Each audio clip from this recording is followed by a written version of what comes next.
E se eu te dissesse que a nossa ideia de requinte é baseada em uma distorção?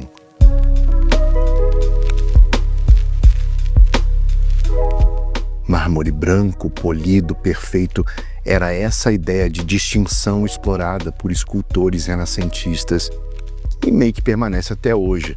Nós relacionamos a sofisticação a uma estética bem parecida com aquela.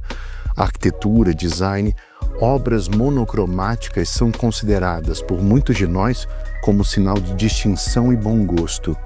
Mas isso foi fabricado. Eu vou te mostrar como.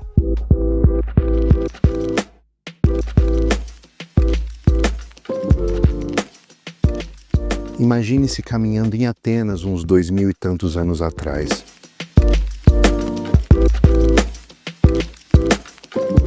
As ruas não eram rodeadas por esculturas brancas e lisas, mas por estátuas vibrantes, cobertas de cores fortes, dourados, reluzentes e ornamentos detalhados. Tudo era pensado para chamar a atenção, para contar histórias que saltavam aos olhos. Agora vamos saltar para o Renascimento. Estamos bem adiante, lá no século XV. Artistas europeus encontram essas mesmas estátuas, mas agora desgastadas pelo tempo. Perderam seus pigmentos. Sem cores, apenas mármore desbotado.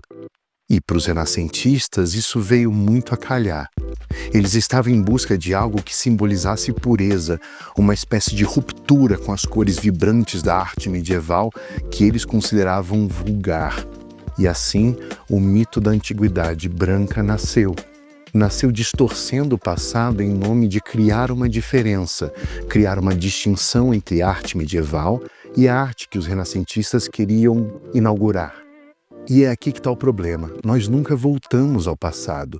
Tudo que nós conseguimos fazer é reconstruir uma ideia sobre ele, uma memória. E como explica o historiador Jacques Le Goff em História e Memória, a memória coletiva nunca é neutra. Ela é seletiva, moldada pelos interesses do presente. Afinal, a gente jamais volta ao passado, mas apenas criamos ideias sobre ele a partir do que somos agora, no nosso presente.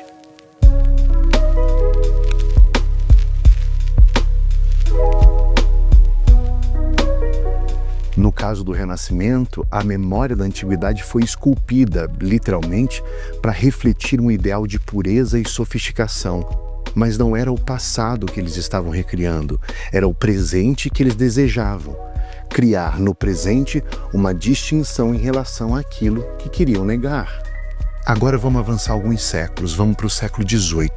Escavações em Pompeia começaram a revelar estátuas da antiguidade com traços de pigmentos preservados pela lava. Johann Winckelmann, considerado o pai da história da arte, viu essas cores com seus próprios olhos. Mas ao invés de aceitá-las, ele as rejeitou. Disse que aquilo só podia ser obra de uma civilização, abre aspas, menos sofisticada como os etruscos. E por quê? Porque admitir que os gregos ou romanos usavam cores vulgares destruiria um mito que já havia se consolidado, uma arte da antiguidade branca, monocromática, perfeita, intocada. Nota, diante de uma evidência que desafiava a imagem que se criava sobre o passado, Winckelmann preferia descredibilizar a tal evidência para proteger as suas ideias sobre esse passado. E essa atitude não se trata apenas sobre o passado greco-romano. Winckelmann buscava, antes de tudo, proteger as bases da sua própria identidade no seu próprio presente.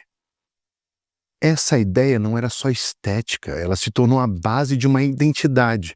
Durante o século XIX, justificou projetos imperialistas e racistas. No século XX, foi apropriada por movimentos modernistas e regimes totalitários. Adolf Loos, por exemplo, rejeitava qualquer cor ou ornamento na arquitetura, chamando-os de degeneração. E os nazistas levaram isso ao extremo. Para eles, a estética da antiguidade branca era o símbolo de uma suposta superioridade racial. Essa memória, manipulada ao longo dos séculos, ajudou a criar a ideia de uma Europa separada e superior às demais culturas. Mas as cores estavam lá, sempre estiveram. A ausência delas é que é uma invenção. Hoje, arqueólogos como Vincent Brinkmann estão revisitando essa construção de memória. Com luz ultravioleta e infravermelha, eles conseguem identificar os pigmentos originais das estátuas. E o que descobriram são esculturas vibrantes, cheias de vida, profundamente conectadas às culturas mediterrâneas e também orientais. A exposição Deuses em Cor trouxe essas descobertas ao mundo, mas o que mais choca não são as cores das estátuas, é como elas estão desconectadas da memória que nós criamos sobre o passado. O estranhamento não vem da Grécia Antiga, mas do que fizemos dela. Porque, no fundo, essa história não é sobre estátuas, é sobre nós mesmos. É sobre como nós moldamos o passado para justificarmos as identidades do presente.